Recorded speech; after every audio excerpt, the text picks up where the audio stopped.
A little while back, I was dealing with some pain and discomfort. Nothing extreme, but enough to make me pause and think about what I could do about it naturally. So I went to my kitchen. Then I went to the grocery store and I picked up a few ingredients. That night, I made a simple tea with fresh ginger, turmeric, and cloves. And by the next day, the discomfort was gone.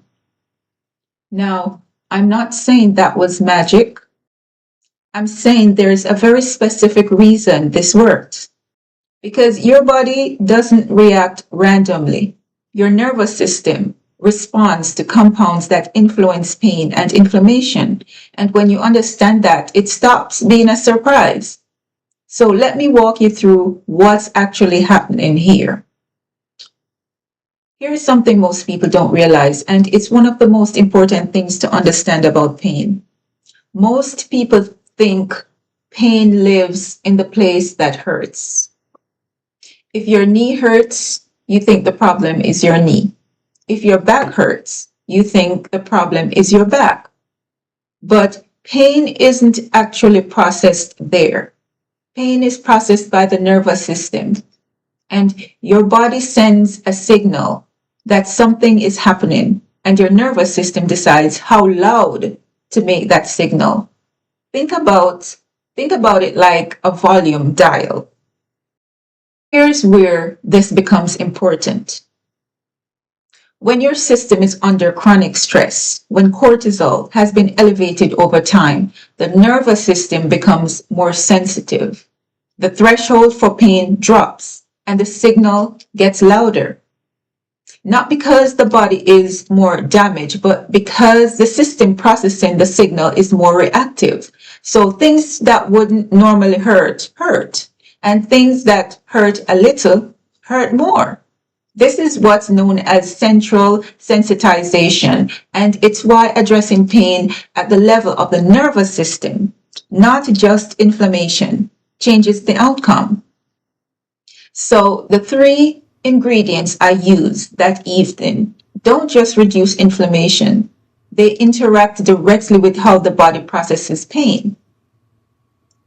Clove, for instance, contains a compound called eugenol, and eugenol blocks the COX-2 enzyme, the same pathway targeted by common anti-inflammatory medications, but it also does something more direct.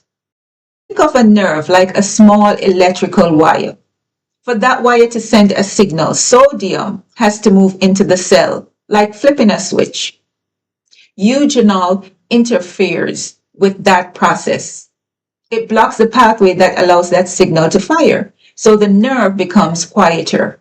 That means Clove is working on two levels, reducing the inflammatory signal and reducing the transmission of the pain signal itself. This is the same principle behind local anesthetics, and it's one of the reasons Clove has been used for pain relief for hundreds of years. Now, this is where it becomes even more interesting. Fresh ginger contains compounds called gingerols. These compounds influence something called substance P. Substance P is a neurotransmitter involved in carrying pain signals from the body to the brain. So, more substance P means a stronger signal, less means a quieter one. Gingerol reduces the activity of this pathway. So ginger is working at the level of communication, how strongly the message is being sent. It also contributes to reducing inflammation through similar pathways as cloves. And importantly, ginger influences markers associated with chronic stress and inflammation. So it connects directly to the stress-pain relationship we talked about earlier. And then there's turmeric.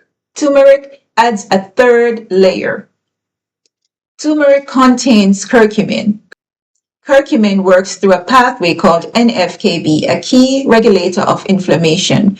When this pathway is active, the body produces inflammatory signals that keep the nervous system in a heightened state. Curcumin helps regulate that response. But what makes it especially relevant here is its effect on the nervous system. It acts on cells within the spinal cord that are involved in amplifying pain signals. So when those cells are activated, pain becomes more intense. Curcumin helps calm that activation. So turmeric is not just reducing inflammation, it's influencing how pain is amplified within the nervous system. And one important note, curcumin is understood to be absorbed more effectively when combined with black pepper. Even a small amount can significantly increase its bioavailability. So here's how I made my tea. I used fresh ginger, a thumb-sized piece, sliced, with about half a teaspoon of turmeric and about 4 to 5 whole cloves. I added my water and I bring it to a gentle simmer. I let it simmer, not boil, for about 10 minutes. Strain it into a cup and you may add honey optionally and a little black pepper for better absorption. So when I made that tea that evening, I wasn't just making something warm. I was influencing inflammation. I was quieting nerve signaling. And I was affecting how the system processes pain. 3 different mechanisms working together. Your body is not random. Your body does not just act randomly. It responds to inputs. And when you give it compounds that interact with these systems, it responds accordingly. Not because of belief, because of chemistry. And the fact that all of this exists in everyday ingredients, things that most people walk past without thinking, that's what makes this so powerful.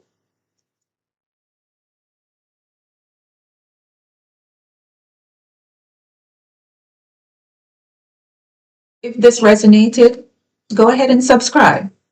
I share contents on herbs, nutrition, brain health, and nervous system health, grounded in both traditional medicine and neuroscience. And if you're looking for deeper support, I've included additional resources below. Roots Holistic, rooted in nature, backed by science.